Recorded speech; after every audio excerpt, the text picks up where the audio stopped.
c'est incroyable. J'espère qu'on nous voit bien, là. C'est l'invité qui nous donne des cours sur comment filmer. En même temps, t'es un pro de la Osmo, toi. Ah ouais, de fou. Quand on va voir tout. Ça va galérer de fou au début. Genre, allez, 3 vidéos TikTok, les gars. Hein. C'est tout? Oui. Mais sur. Faut juste qu'on fasse ça. Après, à la Ou base, ChatGPT, c'est genre.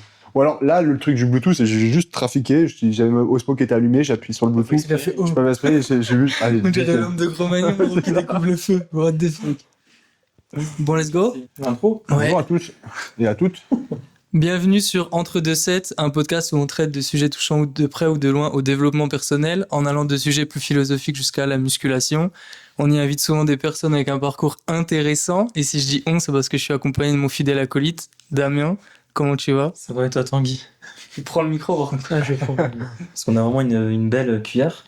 Mais du coup, ça va très bien. Et toi, mec? Bah écoute, ça va très très bien, et quand je disais qu'on invite souvent des personnes avec un parcours intéressant, c'est parce qu'aujourd'hui, par exemple, on est accompagné de Florentin. Bonjour à toutes et à tous. Comment tu vas, Flo? Eh ben, écoute, ça va très bien, un peu fatigué du fait que ce matin on s'est entraîné quand même pas mal de temps. Pour ceux qui ne savent pas, du coup, actuellement on est à Montargis pour WNBF France pour le coup. Et de base, je devais être avec eux dans ce Airbnb là, mais j'ai décidé de quitter l'aventure. Quoi qu'il en soit, ce matin on a fait une grosse séance. Vous avez quand même filmé pas mal de contenu, donc je pense que vous êtes aussi fatigués. Ouais. Il y avait beaucoup de bruit, beaucoup de monde. Donc c'était très cool, mais très énergivore. Mais de manière générale, je pense que le week-end, il va être très fatigant pour un peu tout le monde. C'est clairement pas un week-end qui va être reposant. Donc ça va super, mais voilà, on est là, quoi. On va essayer de pas trop bégayer et bien articuler durant le podcast. Ouais, c'est clair que c'est pas reposant, mais ça fait du bien quand même psychologiquement. Ouais, non, c'est quelque chose... à aucun moment je regrette d'être là. Au contraire, c'est trop bien. Ouais. C'est super galvanisant, que tu sois coach ou compétiteur. Là, c'est quelque chose que il faut voir, et je pense que si t'aimes le bodybuilding, si t'aimes la musculation, même le repousser ses limites, les compétitions de bodybuilding, c'est quand même quelque chose. Que ce soit demain avec les scènes ou l'ambiance pré-scène avec, tu vois, les athlètes qui commencent à être prêts, tu commences à avoir les premiers check-in. Je fais également une première idée des personnes qui peuvent un peu tirer leur épingle du jeu. Donc, c'est toujours des beaux moments, et je pense qu'on va tous en garder de bons souvenirs. Hâte de voir le niveau qu'il y aura demain. Demain, du coup, le bikini et men's. Même si c'est pas forcément ma prédilection, ça sera toujours intéressant, même en tant que coach pour nous, parce que du coup, on est 3 coachs en ligne, avec du coup Damien et Tanguy, vous le savez, et si les gens ne me connaissent pas, je suis aussi coach en ligne, donc je pense que moi-même, je vais aussi amener des bikinis sur scène en 2028. Prévu, et une wellness en 2027, en tout cas à l'heure actuelle où je parle. Donc même voir des premières catégories, enfin voir ce genre de catégories, même si actuellement les clients que j'amène sur scène ne sont pas des bikinis et des wellness, ça va toujours être intéressant de voir aussi les niveaux qu'on peut avoir en WNBF et voir comment le niveau évolue, parce que je pense que les catégories bikini là, elles évoluent très bien.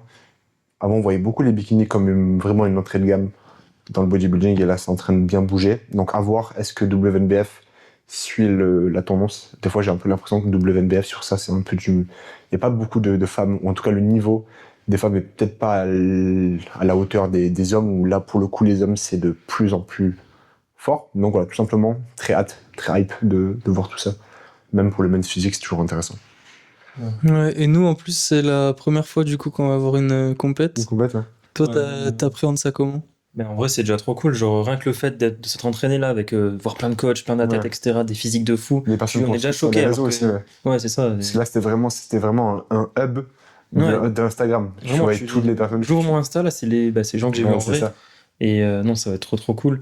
Et franchement, déjà, vu les physiques qu'on a vues aujourd'hui, c'était bon, choqué. Ouais. Alors, je suis même pas près de ce qu'on va voir à la compète. Ouais, c'était incroyable. Et en plus, c'est complètement différent entre un physique que tu vois tanné et un physique que tu vois, qui a peut-être même pas vraiment, qui a pas le look prime qu'il peut avoir sur scène, parce que ça pique.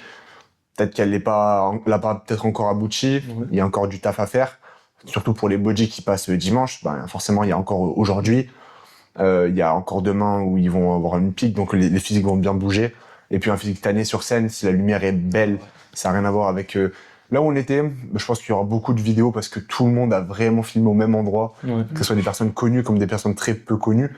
Les physiques étaient bien, la lumière était pas non plus, si elle était bien, mais c'était pas non plus incroyable. Normalement sur scène ça rendra mieux, donc ouais, hâte de voir Ouais, tout puis ça. comme tu as dit, ils se préparent pour un jour, pas Ouais. 3 jours avant ou quoi. Ouais, c'est ça. Pour un seul jour, une seule heure, et ça, donc c'est C'est- vraiment là qu'on verra les physiques. C'est ça. Et ça va être bien cool. De voir à quel point ça va être la bataille, et ça pourra donner aussi la tendance pour les années précédentes. Je sais que tous les années, je pense même si vous n'étiez pas allé sur des compétitions, moi aussi d'ailleurs c'est la première WNBF que je fais, j'étais allé sur des compétitions mais pas WNBF, on le voit que le niveau augmente de chaque année, d'année en année. Il y a de plus en plus de monde en même temps. Ouais, il y a de plus Là, en ça a plus de fait monde. x2, je crois, sur le nombre d'athlètes Ah ouais, cette fois-ci, ouais. les athlètes. Donc, Ouais, ça m'étonne pas. après, et de toute façon, ça se voit au niveau des places vendues. Si combien de fois, quand il y a des personnes qui me disent qu'ils n'ont pas eu de place pour WNBF, c'est aussi notre cas d'ailleurs l'an dernier, hein. On n'avait pas eu de place, parce qu'on s'y était pris au dernier moment.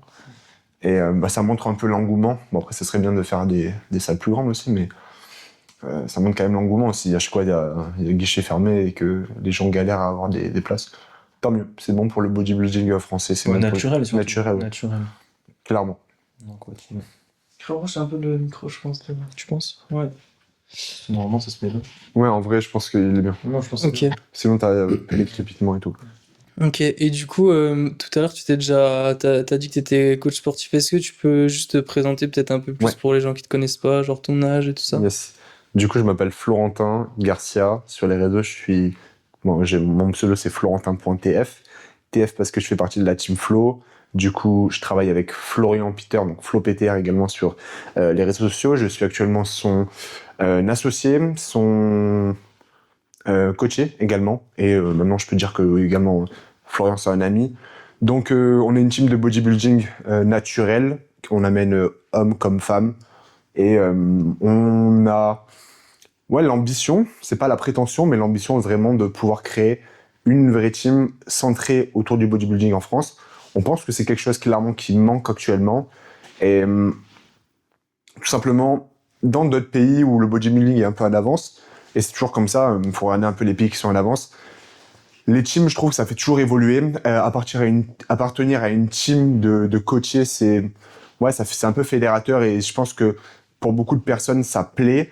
On l'a pas fait forcément parce que on voulait absolument faire une team, mais avec Florian, on s'entend très bien. On a les mêmes visions de choses, on a les mêmes valeurs très certainement.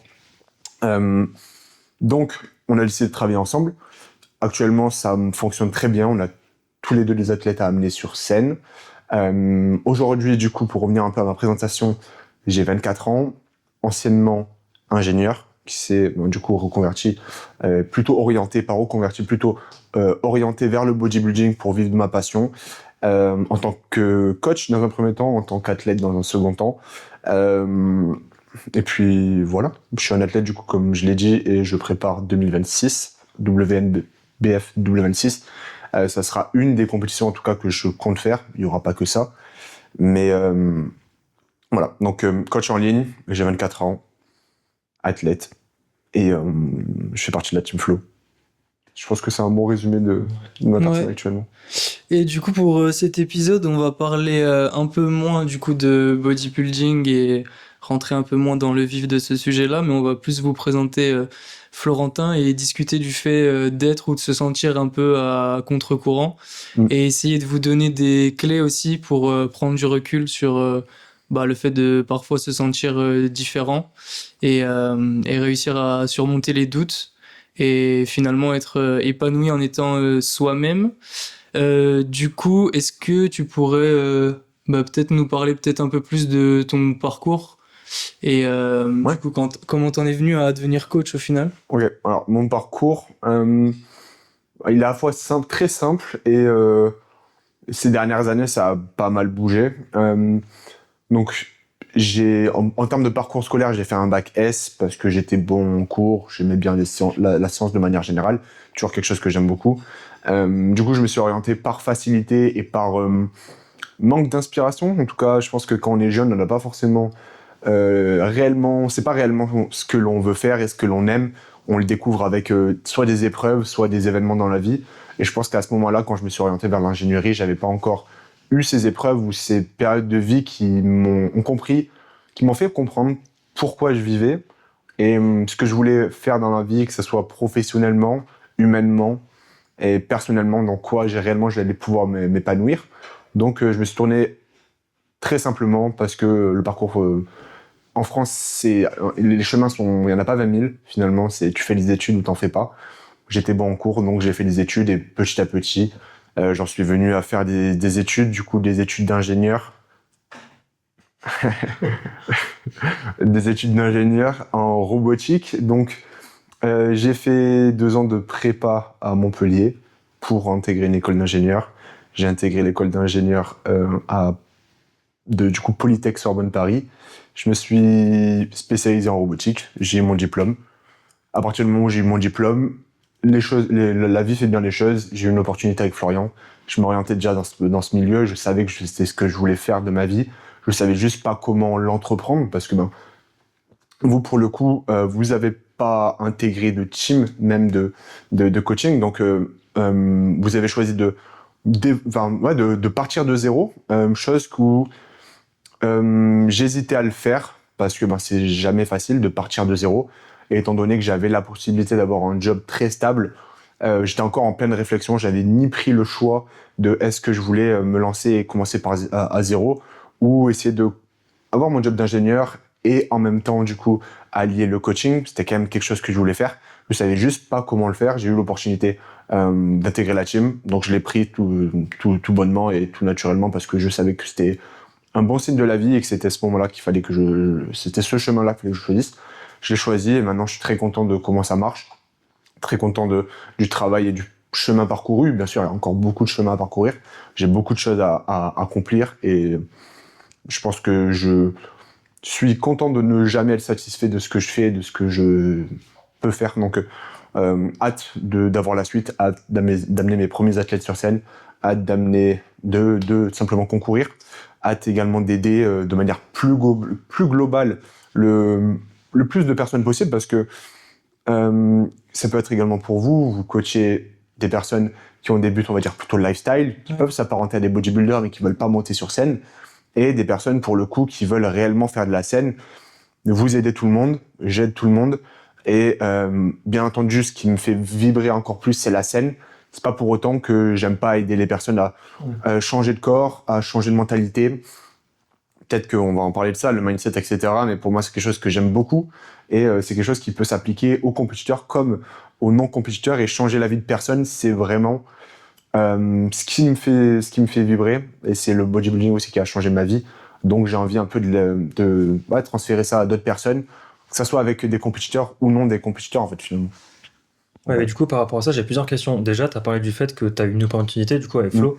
Du coup, ça s'est fait comment? C'est lui qui t'a proposé? C'est toi qui lui as proposé tes services? Tu lui as dit que ça pouvait bien fonctionner? Ou c'est l'inverse? Parce que nous, on part de zéro vraiment tous les deux. Ouais. Ça a été un déclic et genre, ok, est-ce qu'on le fait, est-ce qu'on le fait pas? Ouais. Toi, tu as quand même eu cette décision qui t'a poussé vers là. C'est ça. Donc, Je pense que j'étais dans la même situation que vous. J'étais au moment où je vais l'expliquer, mais au moment où j'étais avant d'avoir l'opportunité, j'étais dans cette phase que vous avez eue très certainement. Est-ce que je le fais? Est-ce que je le fais pas? Et j'étais vraiment là-dedans. Peser le pour, peser le contre, passer des soirées à écrire les points positifs que je pourrais faire en me lançant, ou les points positifs que je pourrais avoir en restant ingénieur, en étant ingénieur, en ayant une situation très fixe, les points négatifs. Et vraiment, ça a été une période compliquée, j'aimerais dire hyper compliquée, parce que j'ai toujours eu la chance d'avoir une famille qui était là pour moi, etc. Donc j'ai jamais été au pied du mur, mais ça a été une période très compliquée de prendre ce choix-là. Est-ce que tu prends des risques dans la vie ou est-ce que tu prends le chemin qui t'a été tout tracé?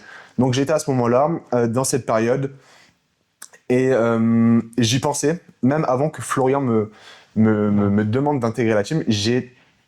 J'en avais parlé à des personnes à l'époque, en disant, imagine un jour Florian me propose d'intégrer la team, et avant même qu'il me propose, j'avais déjà cette idée, donc comme quoi vraiment la vie est bien faite, et un jour il m'a envoyé un message, il m'a dit ouais, faut qu'on s'appelle ce jour-là, j'ai quelque chose à te proposer ou à te dire.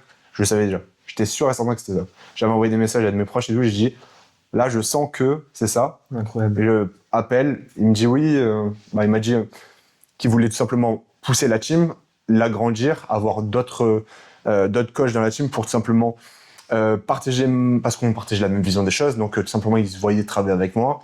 À ce moment-là également, Florian et Ophélie sont partis vivre au Portugal, donc ils voulaient également quelqu'un qui soit en France et qui puisse le déplacer sur des compétitions si lui jamais il pouvait pas se déplacer, ou sur des événements pour représenter la team.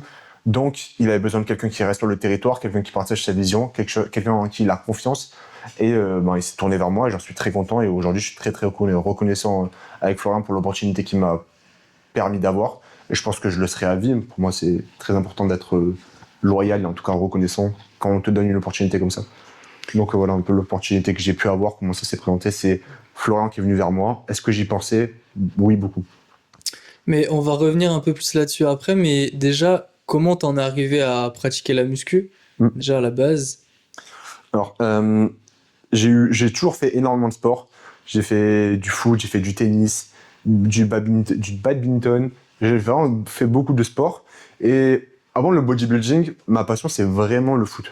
Avant le body, j'ai été un bousillé de foot, autant que je suis bousillé de body actuellement, mais vraiment autant. Sauf que j'étais nul.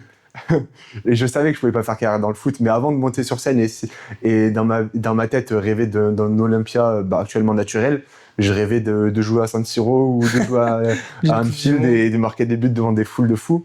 Et vraiment, ma vie, elle était liée à ça. Du coup, je faisais beaucoup de foot, même si j'étais nul.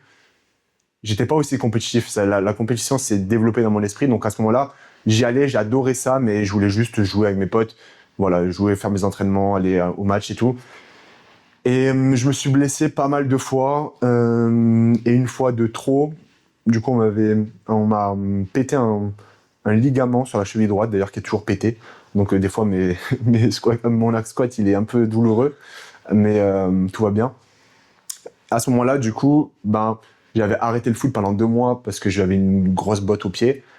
Et j'ai pris un peu de poids. Je sortais également d'une relation amoureuse qui avait été compliquée. Donc plusieurs facteurs qui m'ont dit là faut que tu bouges, en gros faut juste que tu fasses du sport. Et la salle m'a attiré, je sais pas comment l'expliquer. C'était aussi quelque chose de facile à mettre en place. Tu peux aller à la salle quand tu veux. J'étais beaucoup dans les études, donc il fallait également quelque chose qui soit pratique. Du coup, j'ai commencé à aller à la salle. Je voulais des résultats, je m'étais fixé des objectifs, donc je pense que comme tout le monde, simplement avoir des abdos. D'ailleurs, c'est un peu le truc qui m'a tué, on va dire. Mais voilà, je suis allé à la salle très rapidement. Quand je fais quelque chose, je suis vraiment all-in et j'ai directement été all-in. Je me rappelle que même ma mère, elle m'avait acheté 10 entrées à la salle et dans ma tête, je m'étais dit, ok, au bout des 10 entrées, c'est sûr, tu vas avoir un physique de fou. Mais vraiment, en mode, le physique, on va dire que j'ai aujourd'hui, sans dire qu'il est fou, forcément pour le mois d'avant, c'était un physique de fou. J'étais pas persuadé, mais je pensais que j'allais 10 fois et j'allais avoir un physique qui ressemble un peu à ce que j'ai actuellement. Et je comptais les séances en mode, là, tu es allé 2 fois, donc en mode, t'as 20% de ta barre de chargement, etc.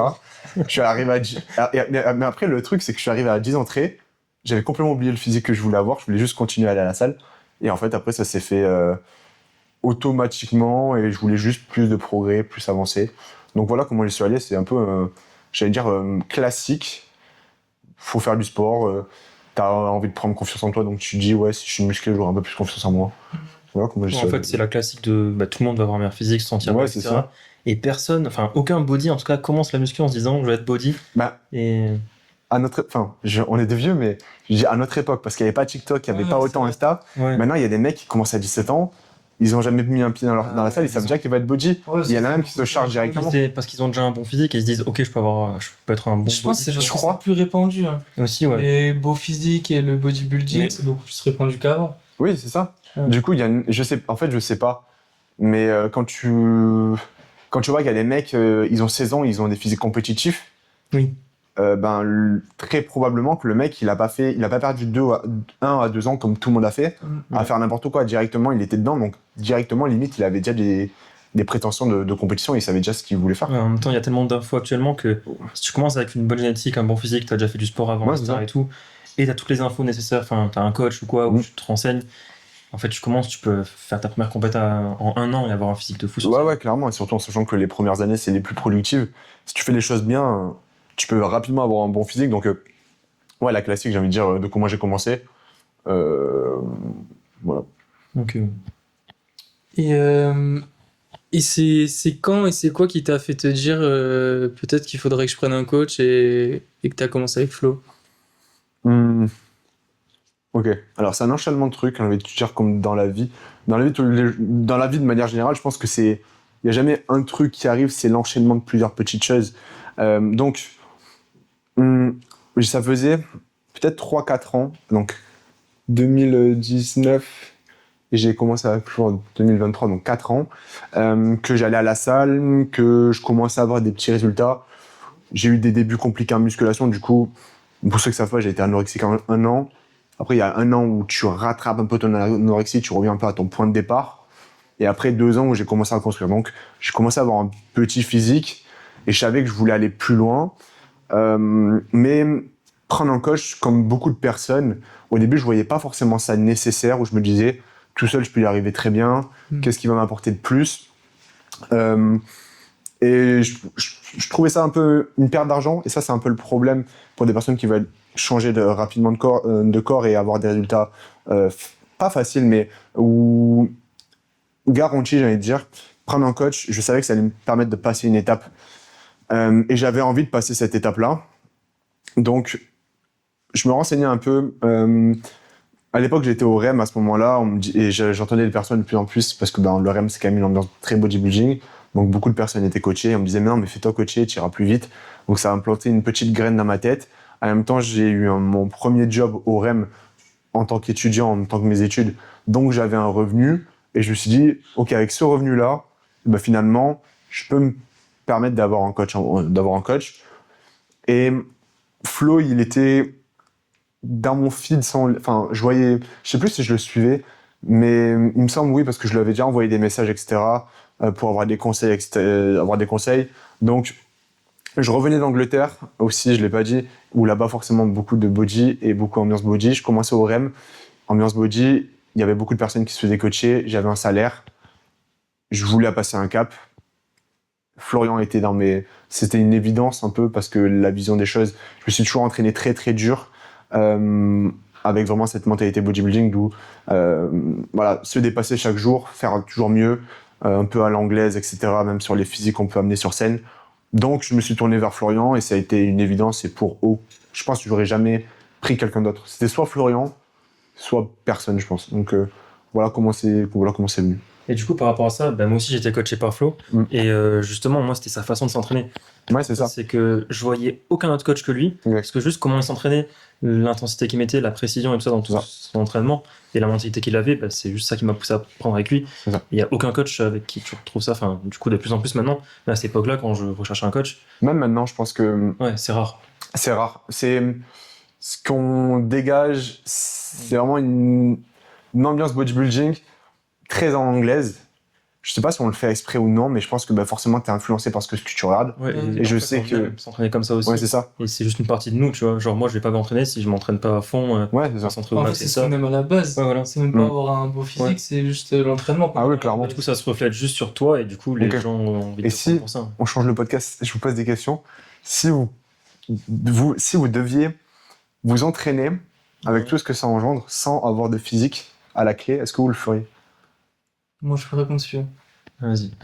Moi, j'ai déjà réfléchi à ça parce que justement, c'était Denis Gallois, je crois, qui parlait de ça Ah ouais? et qui disait que lui, il le ferait quand même Ouais, si. Et je me disais, oh, mais non, mais pourquoi il dit ça et tout? Ok, j'aime m'entraîner, mais peut-être pas à ce point. Et au final, maintenant, je pense que oui. En vrai, même si ça change pas mon physique, Ouais. je continuerai. Parce qu'en vrai, le physique, il bouge pas tant que ça non plus. Enfin, si tu regardes pas une échelle de temps C'est vrai très que sur grande, sur du court terme, c'est en fait, presque c'est le ça, cas. en fait. Ouais, sur le court terme, Ouais. c'est ça.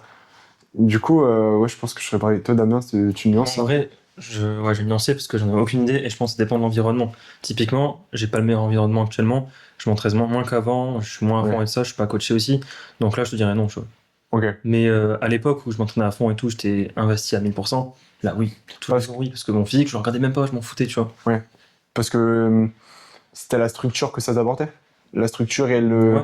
la discipline aussi que ça t'apportait, le Ouais, en dépassement fait, de soi. j'avais pas le taf déjà, du coup, j'avais pas cet objectif-là et ce Ouais. truc qui me drivait. Ça. Ouais, aussi. Ouais, c'est parce que là, t'as une autre, ton taf t'impose une Ouais. autre structure. Mais quand j'aurais plus, tu vois, je sais que l'entraînement ou un truc comme ça va me manquer. Donc, en vrai, le physique, là, je peux facilement dire que j'ai atteint celui que je voulais quand j'avais de base, tu vois. Donc, qu'il évolue ou non, en vrai, Ouais, bah si, j'ai envie parce t'en que es c'est la satisfait. partie du process et que je veux Oui. l'améliorer. Mais en vrai, tu me dis maintenant, plus jamais tu prends. En vrai, un peu. Enfin, Ça fait chier un peu, mais. tu vois. Mais si je dois choisir entre les deux, tu vois, Ouais. Osef du physique, franchement. Ouais, je suis d'accord. Ouais, Parce qu'il y a enfin, la passion des machines et de ça, Ouais, de de plus en l'optimisation, et c'est pas un truc que tu retrouves. Vraiment, comme les mecs qui sont passionnés par les voitures, Ah, bah, nous, c'est pareil. avec les machines, c'est pareil. Ouais, de Les ouf. salles, les machines. Quand tu pars en voyage, tu auras les Des salles, d'acier. tu auras toutes les photos Google. Y a pas un truc 3D là? Bah, mec, faire 2 heures de trajet aller-retour, plus. Non, Ouais. plus. Ouais. 3 heures, 3 heures et demie aller-retour juste pour aller s'entraîner au REM. Faut une meilleure courbe de résistance sur un Laker. Ouais, de ouf. Tu fais ça. Le Galois Gym aussi, on avait fait je sais pas combien d'heures de Oui, course. ah oui, jusqu'à On faisait Limoges. champ fou pour les 5 ça, la heures, personne au moins. connue. Alors que c'est pas cette séance qui va t'apporter des résultats. Ah, pas le Ouais, film. c'est juste, Ça ça se fait kiffer, c'était quoi. pas une bonne séance, juste on s'est fait kiffer Ouais. avec les machines. Ouais, c'est fou quand même de dire ça. Et du coup, pour revenir au sujet de base, comment t'as vécu le fait de... Du coup, t'avais un avenir qui pouvait être genre serein, où tu t'aurais été à l'aise financièrement et surtout dans quelque chose de plus commun aux yeux de tout le monde. Ouais. Comment t'as vécu le fait de te dire non, je vais pas aller là-dedans et aller dans un truc vraiment incertain que pas beaucoup de gens allaient comprendre, quoi. Ah, alors, comment moi je l'ai vécu? En fait, à partir du moment où j'ai fini ma prépa, alors encore une fois, je reviens à ce sujet-là, mais je pense que c'est important aussi de bien comprendre mes choix.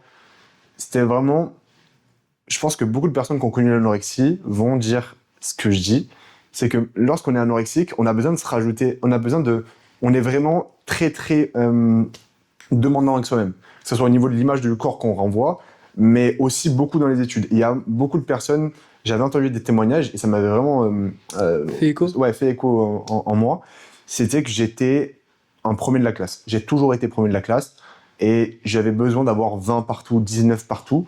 C'est quoi la question de base? C'était comment t'as vécu le Oui, fait de te lancer dans un truc c'est ça. incertain? Donc en fait, durant en prépa, je sortais post-anorexie, donc en fait mentalement, alors tu l'es plus physiquement, mais tu l'es encore mentalement. Du coup, j'agissais encore comme un mec qui était sous anorexie. Et les études, j'avais les études et le bodybuilding, enfin et la musculation à l'époque. Et j'avais besoin d'être parfait dans les deux. Donc en fait, j'avançais sans me poser de questions si est-ce que ça me plaisait ou pas. Je voulais juste avoir 20 et c'est tout. Ouais. Et quand forcément. Mais moi, c'était pareil. Ouais. Et du coup, quand ça allait mieux mentalement, parce que physiquement ça allait, j'étais en bonne santé, ou en tout cas je pense que c'était dans le process, et ben forcément, là tu commences à te poser des questions parce que tu as un état mental de pouvoir te permettre de poser des questions.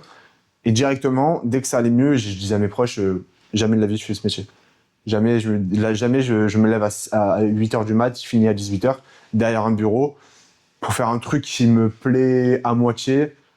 Et en fait, je me voyais pas passer, parce que quand vous vous rendez compte à quel point votre travail vous prend du temps dans votre vie, Ouais. je ne veux pas vivre pour un truc qui ne me fait pas vivre en fait.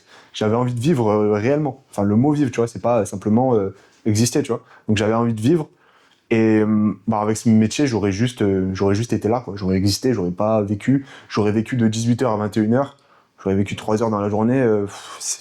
Ça m'était un peu... Voilà, c'était clairement... Donc en fait, j'ai enchaîné 3 ans à Paris où je bossais en sachant que j'allais pas faire ça. Donc beaucoup moins d'envie. Donc moins t'as envie, moins t'as envie. Et je savais que j'allais arriver au pied du mur. J'avançais un peu de tête baissée avec des œillères, mais je savais qu'à la fin, j'allais pas aboutir au job d'ingénieur. Donc je savais très bien que c'était pas ça. Donc en fait, moi, ça m'a rien fait parce que je le savais. Mes proches, ils l'ont plutôt bien vécu. Personne m'a dit non, tu fais pas, tu continues.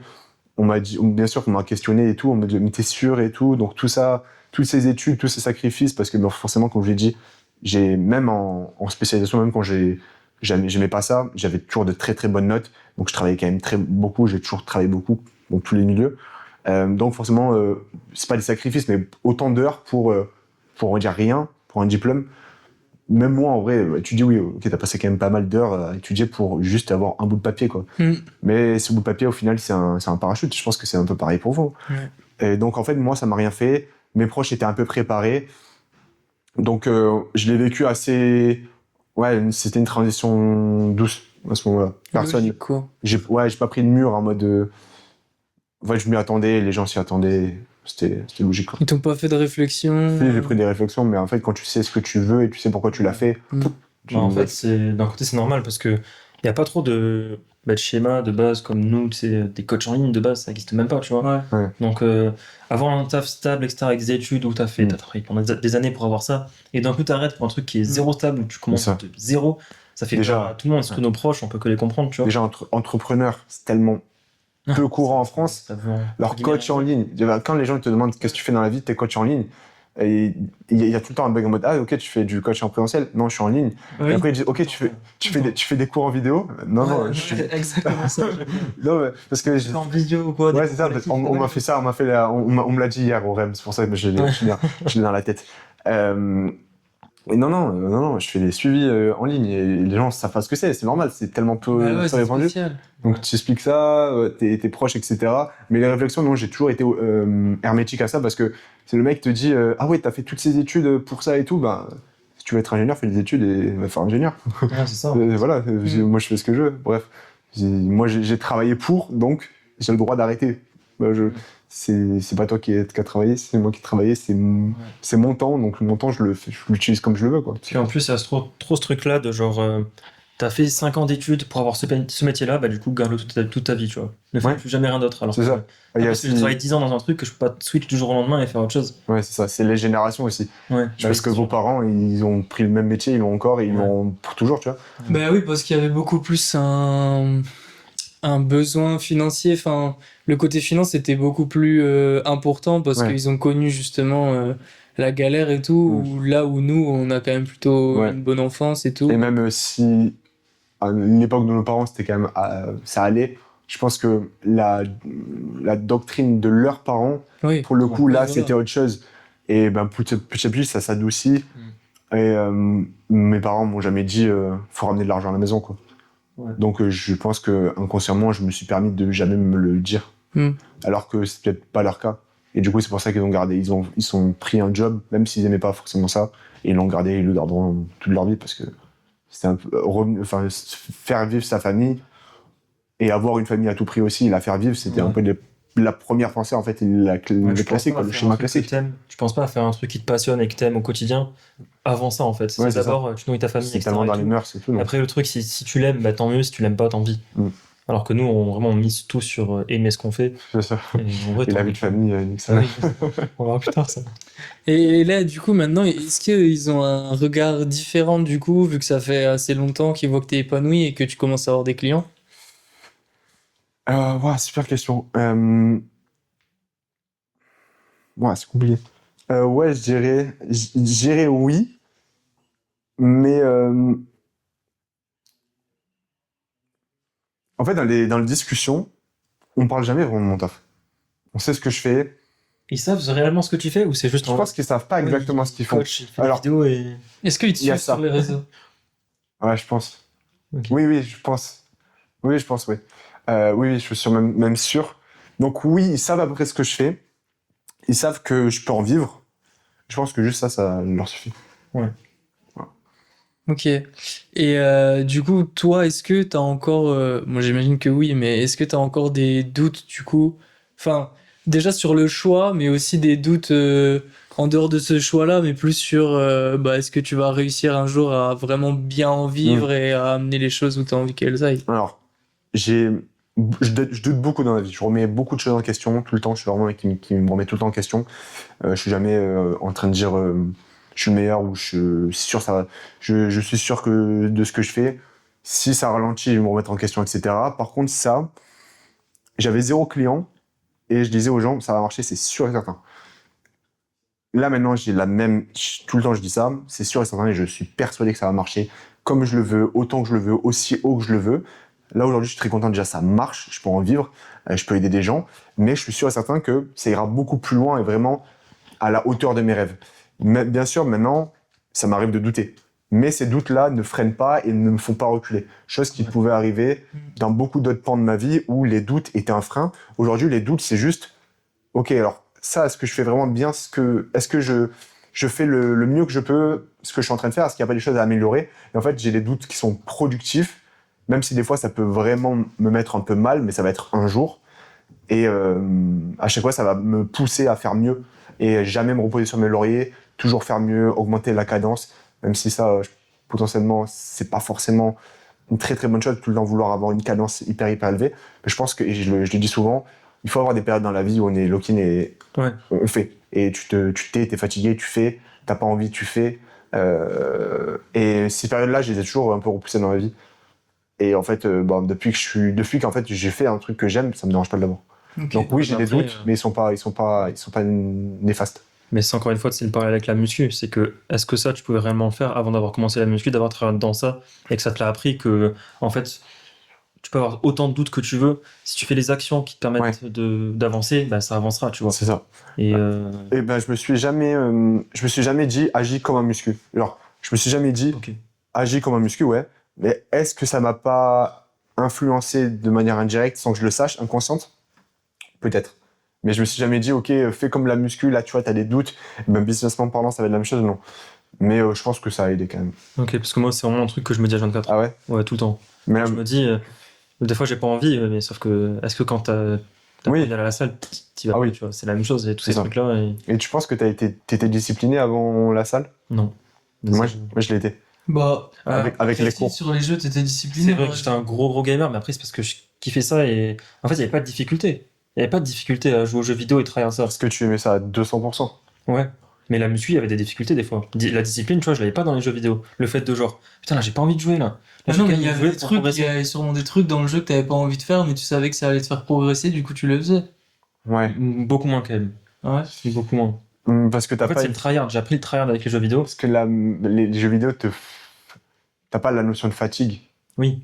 Alors que dans la vie, ben si, en gros, tu dois passer par les étapes douloureuses pour avoir quelque chose qui t'apporte du plaisir. Dans les jeux vidéo, la phase douloureuse, c'est juste tu vas rager, tu vas t'énerver, C'est ça, ouais. ou tu vas passer du temps. C'est juste une perte de temps, mais c'est jamais de la souffrance. Tu vas pas être fatigué, tu vas pas être essoufflé par terre en train de Ouais, mourir, c'est ça, ouais. ou ne pas avoir dormi. Moi aussi, c'est mais bon. Et Ça, t'appréhendes pas, tu vois. Alors qu'une Ouais, force, c'est tu ça. peux l'appréhender en mode, elle va vraiment me défoncer et tout, Ouais, si c'est j'y vais ça. ou pas, et ça, et skip facilement. C'est ça. Alors que l'inverse, non. C'est le ouais. On a parlé là du côté pro, parce que le sujet c'était la différence, comment tu vis le fait de pas être comme le commun des mortels. Et Ouais. du coup là, d'un côté vie sociale, est-ce que t'as encore des potes qui sont en dehors du coup du body ou enfin plus généralement en dehors de la muscu? Qui sont en dehors. Hein. Ouais, j'en ai. Oui, en fait, j'ai mes potes d'enfance. En fait, à partir du moment où je me suis mis dans le body, c'est vrai que c'est un sport qui est tellement demandant que soit je n'arrivais pas, soit je me permettais pas aussi parce que forcément le temps il n'est pas extensible, d'avoir des personnes qui ne comprenaient pas mes objectifs, perdre du temps avec. Ouais, en vrai, c'est ça. Pour moi, je voyais ça comme une perte de temps si je fais des choses qui n'avancent pas dans mes objectifs. Donc, aller avec des gens qui vont me faire coucher tard, qui vont me faire sortir de ma jet, qui vont faire que je vais être fatigué, je vais pas avoir les performances que je veux, bah, je me le suis pas autorisé parce que c'est pas ce que je voulais. Donc, à partir du moment où je me suis mis dans le body, je n'avais aucune fréquentation de ce style-là. S'il y avait quelqu'un, il était dans la même optique que moi et il m'apportait quelqu'un. Il m'apportait quelque chose. Et de manière générale, je pense que, en tout cas, moi, je fonctionne comme ça. Si je côtoie quelqu'un, il m'apporte quelque chose. Et pas parce que je suis profiteur, mais tu vois, vous, je vous côtoie. En termes financiers, vous m'apportez rien. En termes, Ah quand même, Ouais. je commande sur Fitness World gros. non, mais en termes financiers, que pour le code. financiers, ouais, c'est ça. Vous allez rien m'apporter de direct, mais en termes de motivation, bah là, tu vois, ce podcast-là, juste je discute avec vous parce que je vous aime bien, ça me fait plaisir, et du coup, ça m'apporte du plaisir. C'est pareil avec une relation. N'importe quoi, si en fait la personne te tire vers le haut, t'apporte quelque chose de bénéfique, que ça soit parce que tu auras un meilleur mood, parce que tu seras mieux motivé, parce qu'elle va t'apporter du bonheur, alors tu côtoies cette personne par intérêt, même si c'est pas vraiment le mot, mais on a compris. Ouais. Une personne qui va juste être là et qui va me mettre des bâtons dans les roues, ouais, je l'aime bien, elle est drôle. Si je veux rigoler, j'aurais une vidéo YouTube, quoi, mais. Ça. Donc, en vrai, peut-être moi j'ai des potes. attends, j'avais pas fini ma phrase. Du coup. Excuse. Enfin, c'est juste dans le sens. Mais du coup, j'ai toujours des personnes qui me connaissaient avant le bodybuilding, c'est mes amis d'enfance. Ouais. Et je les côtoie toujours, tout simplement parce que aussi ils m'apportent quelque chose. Ils m'apportent une vision externe, ils m'apportent du bonheur, ils m'apportent des bons moments, et au final ils m'apportent des choses. Donc je n'ai plus, et je pense que c'est très rare les personnes qui rentreront dans ma vie qui ne sont pas dans mon objectif et qui ne me font pas avancer, mais pour autant je ne renie pas les gens qui étaient avant parce qu'avec eux j'ai tissé de belles amitiés, et du coup au final ils m'apportent du bonheur, ils m'apportent du plaisir. En vrai, c'est la même chose, hein. En fait, tu grandis grâce à des personnes et avec des personnes, mais déjà, tu te rends compte souvent que c'est pas forcément dans ton intérêt de les garder dans ta vie, ou alors côtoyer des gens juste pour côtoyer des gens, tu vois. Moi, typiquement, dès que je fais des rencontres, je sais que je les choisis très bien, tu vois, et typiquement, nous, genre, s'il n'y avait pas le podcast, tu vois, on tournerait quand même, on parlerait et tout ça, on échangerait, là, c'est vraiment pour partager. Et c'est des trucs comme ça que je veux, où genre, il y a vraiment des trucs, on peut s'apporter mutuellement et tout, on se tire tous vers le haut, et avoir des trucs, avoir des relations où juste on se voit pour sortir, juste se voir pour se voir, personne n'apporte rien à l'autre, c'est pas une perte de temps, mais. Non, en vrai, ouais, je suis d'accord avec toi. Ouais. Si la personne ne t'apporte rien, c'est une perte de temps. Exactement. Et moi, dans la vie, je déteste perdre du temps. C'est le seul truc que j'aime pas, c'est perdre du temps. Parce que le seul temps, en fait, le temps, ça va être ton meilleur allié et ton pire ennemi. Ouais, t'es là, tu passes une vie de feignant, ben, tu vas pas vivre. Ouais, puis les relations, c'est qui tout double, hein. Soit ça tire vers le haut, soit ça tire vers le bas. Et l'un va très vite comme l'autre, en fait. Ouais, je suis d'accord. Et se rendre compte également qu'une relation te tire vers le bas, eh ben, ça peut mettre du temps. Et encore une fois, ce temps, c'est du temps que je n'ai pas à perdre. Ouais, donc, je fais rapidement le tri. Est-ce que cette personne peut m'apporter un truc ? Oui. Je le garde ? Non. Ouais. Ça vient. Non, mais c'est l'environnement, ça fait tout, hein. De toute façon, ça. Et du coup, comment ces amis-là qui sont encore en dehors de la muscu et tes parents aussi, comment ils perçoivent ta pratique au quotidien ou quand ils sont avec toi ? Alors, mes amis d'enfance le comprennent tout à fait parce que, ils ont mon âge, ils voient les réseaux, etc. Ils me voient aussi mon évolution. Et ils savent à quel point je suis comme je le suis, en bousillé de musculation de body depuis que j'ai commencé, c'est pas nouveau. Et en fait, ils le comprennent, ils disent ok, ouais, ce mec là depuis 6 ans, 7 ans, il y a 6 ans, 7 ans déjà les réseaux c'était pas comme ça. Donc en fait, j'étais le premier mec de ma bande de potes qui allait à la salle, qui se donnait, un peu le mec bizarre, enfin pas bizarre, péjoratif, mais quelqu'un qui fait une activité qui n'est pas commune, etc. Donc ils le voient d'un bon œil, je pense, et je le sais. Et mes parents, ils sont quand même loin de ce sport, ils comprennent pas tout, mais je leur en veux pas forcément. Et aussi, comment tu vis le fait d'avoir des contraintes liées au lifestyle d'un bodybuilder dans ta vie de tous les jours ? Enfin là, tu nous as dit que du coup, il n'y a pas beaucoup de personnes qui sont en dehors de ce domaine-là dans ta vie, donc c'est plus facile. Ouais. Mais est-ce qu'il n'y a pas des moments où tu te dis, putain, si j'étais pas bodybuilder, j'aurais une vie plus facile dans certains cas, etc. Tu vois, comme là, le week-end qu'on fait, tu te dis, tu vois, je pourrais faire un week-end comme ça où j'ai pas à me prendre la tête sur la genre là, faut que je rentre, j'ai 10 000 steps à faire, j'ai 10 000 prep à faire. Ou même là, tu vois, on discutait avant. Faut que je dorme. Voilà, on discutait avant, il fallait quand même, et même là, il faut pas trop qu'on tarde sur le podcast et tout ça. Alors que tu te dis, dans une autre vie, t'aurais le temps de profiter de ce genre de C'est avec toi que je parlais comme ça par message ? Possible. C'est soit avec toi, soit avec quelqu'un, mais j'avais exactement cette discussion. Tu peux me redire les dernières phases, si tu t'en rappelles ? C'était quoi ce que tu m'as dit ? Prendre le temps de pouvoir profiter et pas se dire... ouais, des fois, j'aimerais juste être un mec sans objectif feignant. J'aurais de la télé toute la journée. Ça m'arrive aussi. Mais je me dis, ça serait bien un jour. Mais un jour. Et en fait, je me connais, je le fais 1 heure, je ne marre. Mais en fait, tu te rends compte de la perte de temps, quoi. Ouais. Enfin, tu fais littéralement rien, quoi. Genre, je sais Moi, pas. Ça m'est arrivé une journée, je suis devenu zinzin. Je me suis levé, je me suis mis dans le canapé, j'ai regardé une série, je me suis apporté jusqu'au soir. Ça m'est jamais arrivé de ma vie, tu vois. Là, j'ai fait, attends. Là, 24 heures de ma vie, elles ont disparu. T'as culpabilisé ? Ben non, parce que en fait, j'étais dans tellement de chaos que j'ai. Parce que t'en avais besoin, quoi. Ouais. Et du coup, tu jouais beaucoup aux jeux vidéo. Est-ce que maintenant tu continues à jouer aux jeux vidéo ? Non. Parce qu'en fait, j'ai trouvé le tryhard autre part, tu vois. Ce que j'aimais, c'est pas forcément. Enfin, si, j'adorais jouer. Mais pareil, tu vois, c'était une grosse perte de temps. Ouais, c'est ça. Même si j'ai beaucoup appris, j'ai fait des rencontres aussi. Et le tryhard, en fait, c'est juste le tryhard que j'ai appris. Et en fait, ça, je peux l'avoir n'importe où ailleurs. Et m'en servir de ça. Parce que là, je perdais juste du temps et je devenais fou en plus. Parce que ceux qui jouent savent à quel point ça fait devenir vraiment zinzin de perdre et tout ça et s'énerver. Et ouais, j'avais tellement envie d'être parfait là aussi, tu vois, dans ce que je fais et de pas perdre, que je devenais fou. Mais là, au moins, je sais que quand je perds, quand je fais des échecs, quand j'ai des échecs, etc., c'est pour me tirer vers le haut. Ouais, c'est ça. Et de plus en plus, je pense que avec les jeux vidéo, La vie, en fait, même le body, tu peux l'adapter comme un jeu vidéo.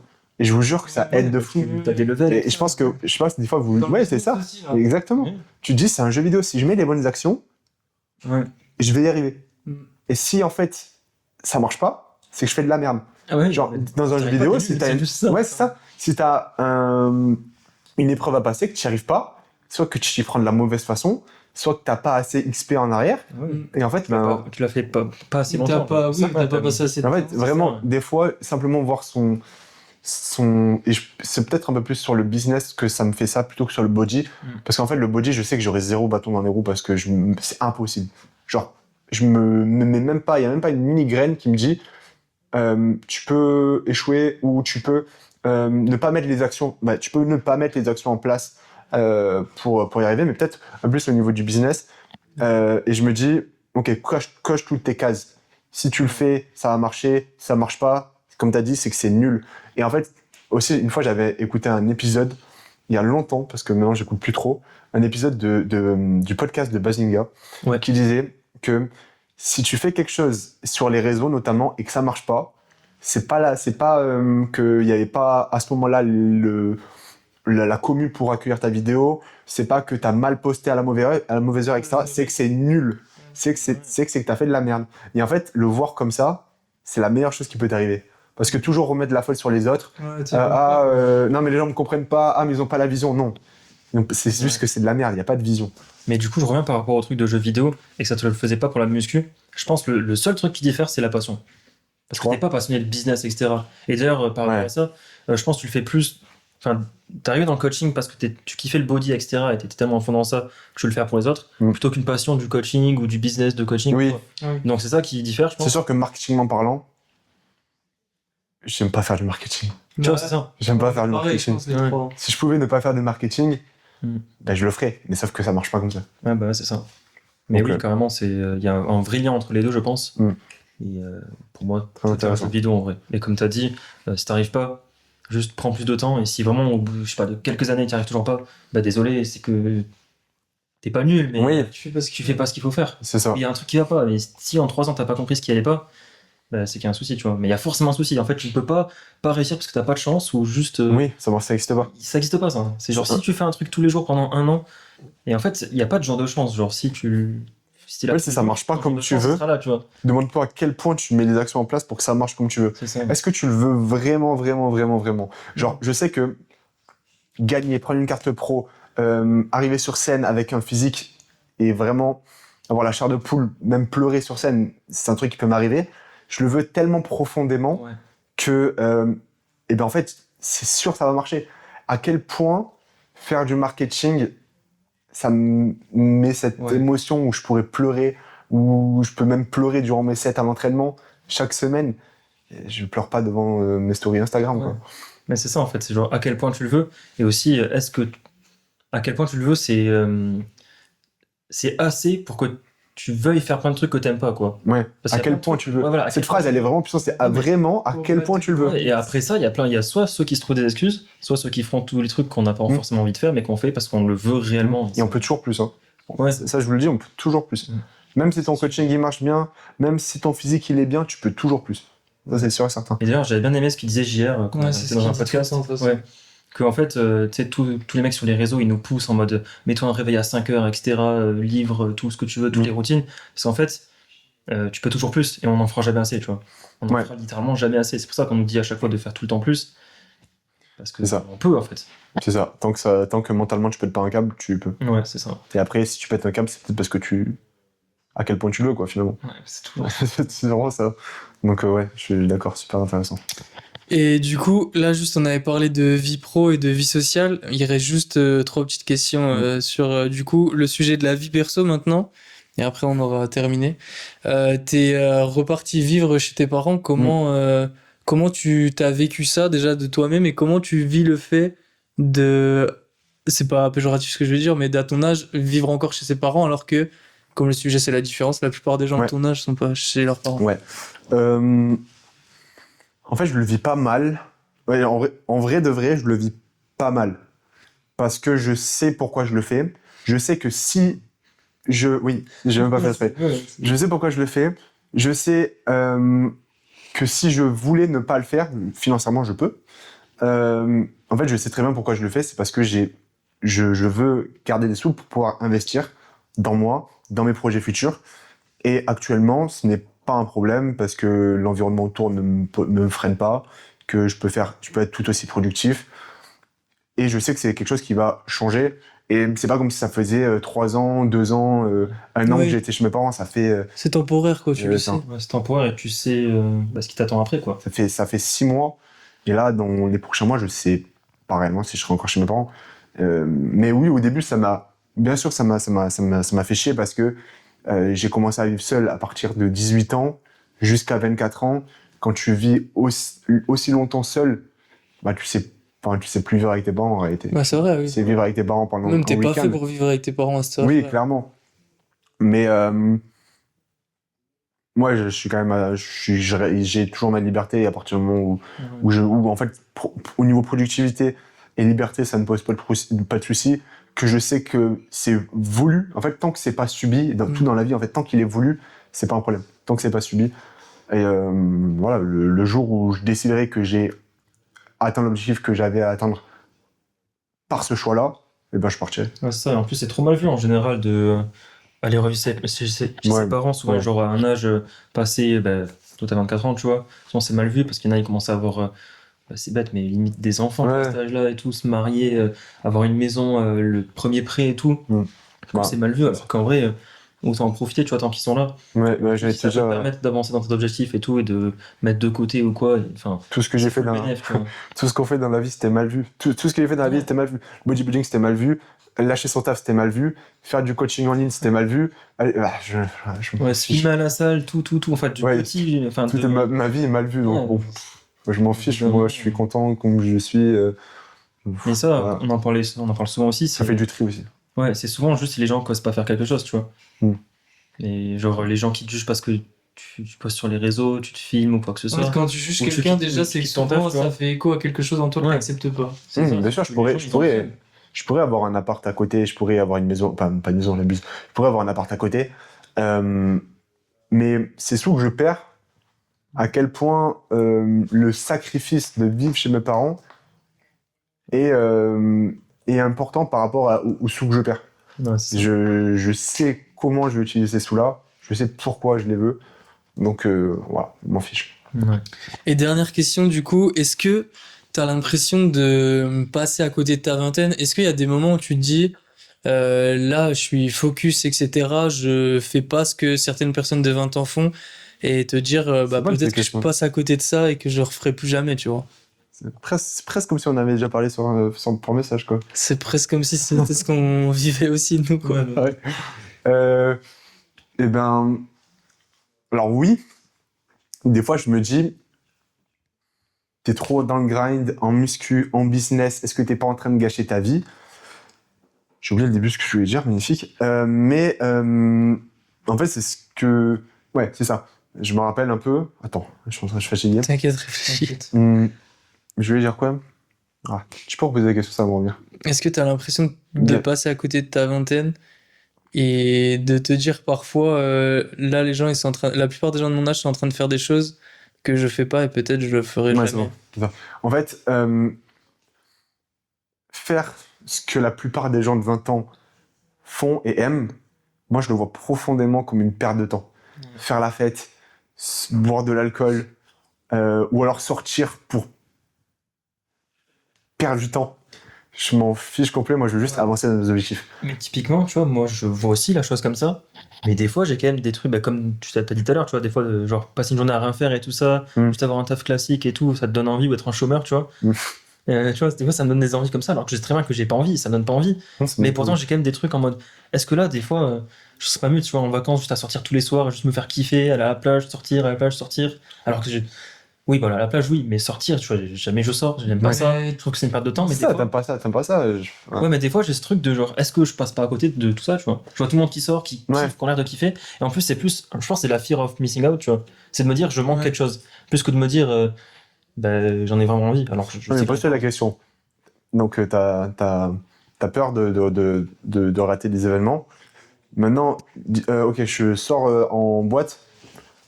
est-ce que maintenant que je te le dis comme ça, est-ce que ce soir tu veux sortir en boîte, t'as réellement peur de rater la Non. sortie en boîte? Bah non, en plus, j'ai jamais envie, tu vois. Mais maintenant tu fais C'est ça. vraiment juste la peur de partout. passer à côté de quelque chose et de voir des gens qui kiffent, alors que moi, je suis en plein charbon, tu vois. C'est surtout ça. Est-ce qu'ils kiffent réellement ou est-ce que tout le monde fait comme tout le monde?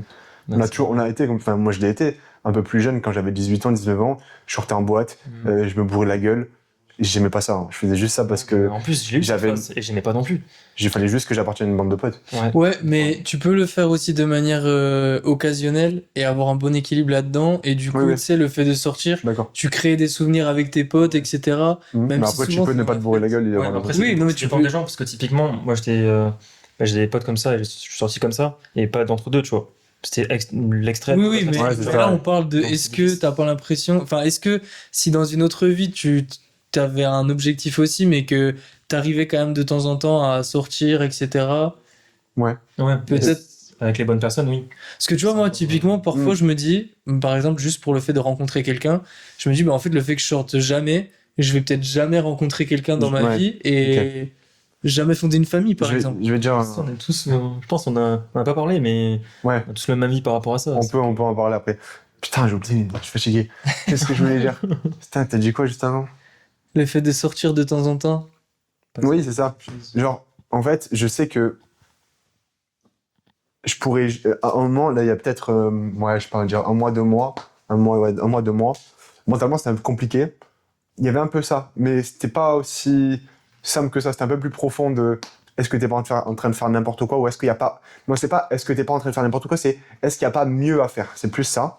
Est-ce que là, actuellement, t'aurais pas mieux à faire quelque chose que t'as pas encore compris à faire et mettre plutôt ton énergie là-dedans? C'était un peu ça, mais c'est très simplifié. Parce que souvent, en fait, moi, les doutes et l'anxiété, c'est très flou. C'est plutôt des sentiments plutôt qu'un truc très précis de est-ce que tu ne veux pas faire cette activité A, tu vois. C'est plus quelque chose, une anxiété, quelque chose. Et en fait, et je me disais, peut-être que là, tu prends des vacances et tout. Il faudrait peut-être prendre des vacances. On m'a même dit, vas-y, prends des vacances, t'inquiète. Là, c'est le moment. Prends des vacances, prends une semaine, va à la mer, etc. Ou va te poser quelque part. Je l'avais dit aussi. Et ouais, et Flo me l'avait dit aussi. Et en fait, ça sert à rien parce que je vais y aller, je vais culpabiliser toute la semaine, je vais perdre mon temps, j'aurais pas profité, j'aurais culpabilisé, et je vais revenir au même point, juste en ayant perdu du temps. Et en fait, ça revient tout le temps. Ma vie, c'est avoir peur de perdre du temps, donc tout faire pour ne pas perdre ce temps-là. Donc, tant que j'aurai pas atteint mes objectifs, ce genre d'événement, impossible, j'y arrive. Ouais, mais Et- ça, c'est perfectionnisme de 100%, parce qu'en fait, quand c'est que tu l'auras atteint ton objectif? En vrai, Genre, je en fait, pense t'auras pas. tout le temps Je pense un que c'est plus objectif d'avoir après. des ambitions que d'être perfectionniste. Ouais, dans le sens où, actuellement, je peux te dire que j'ai atteint mon objectif physique. Dans le sens où je suis plus en mode, putain, faut que tu enfin, maintenant, je sais que je peux et je sais que je vais. Maintenant, quand je sais que je peux, mais que je n'ai pas tous les feux au vert, je ne suis pas certain que je vais avoir, ben, je vais tout mettre en place pour être certain que je vais avoir. Le jour où je serai certain que simplement maintenant c'est juste l'autoroute et tout va fonctionner, à ce moment-là, peut-être que je pourrais commencer à prendre. Mais je pense pas à prendre des moments, mais je pense pas que j'aurai ce truc de toujours plus.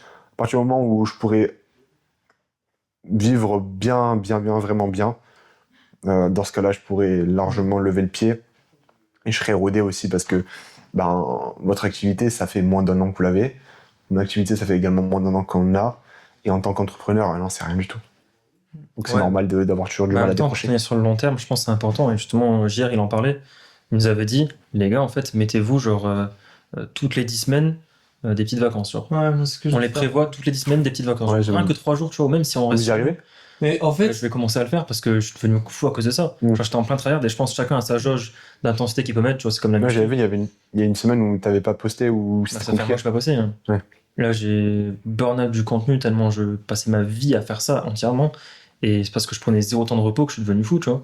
Mm. Et je suis dans l'extrême à chaque fois. Il faut Je que pense trouve un que- équilibre. Je pense que il n'y a pas une mauvaise ou moins bonne manière de faire. Je sais juste que moi, je fonctionne comme ça, Oui. que bah, j'ai envie de dire, à la limite, en fait, ça ressemble beaucoup à la muscu. Genre, je peux encaisser beaucoup. Je pense qu'on en parlait. Je peux encaisser du nerveux énormément, du volume, des temps d'entraînement. Je pense que c'est la même chose.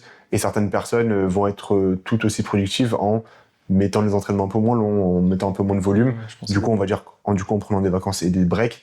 Et ça dépend vraiment de la personnalité de la personne. Mais si c'est quelque chose que tu peux faire et qui te fait pas culpabiliser et vraiment avoir ce sentiment de perte de temps comme je pourrais avoir moi, bah autant le faire. En fait, si ça te booste, fais-le. Moi, je sais juste, ça va juste me freiner, donc je le fais pas. En fait, c'est ce que tu disais tout à l'heure, je pense que tu l'as parce que t'es pas encore serein. Et si tu savais que là, t'étais sur la bonne voie et que tu pouvais te permettre de prendre ça, tu le ferais, tu vois. C'est ça. Moi, quand j'ai commencé à avoir quelques clients et me dire que, ok, là, je pourrais réussir à en vivre, bah, j'ai pu prendre du temps à faire autre chose et à pas culpabiliser, tu vois. C'est ça. Là, en fait, j'attends le tout droit. Là, actuellement, j'avance sur une route qui fait juste des zigzags comme ça. Donc, c'est-à-dire que si je fais pas bien attention d'être sur la route, à tout moment, je sors. Mais je sais qu'au bout d'un moment, la route, elle va devenir droite. Et dans ce cas-là, j'aurai pilote automatique, je vais tout droit, tu vois. Mais là, actuellement, ma route, elle est pas toute droite. Donc, il faut que je fasse attention de rester dans la route et de jamais lâcher. Et à chaque fois, je l'ai vu. Et le peu de fois où je me suis reposé sur mes lauriers, ça n'a pas duré longtemps, ça a duré une semaine, je faisais un peu moins de contenu. Direct, j'ai regretté. Et j'ai dit plus jamais. Donc, le plus jamais. Ok.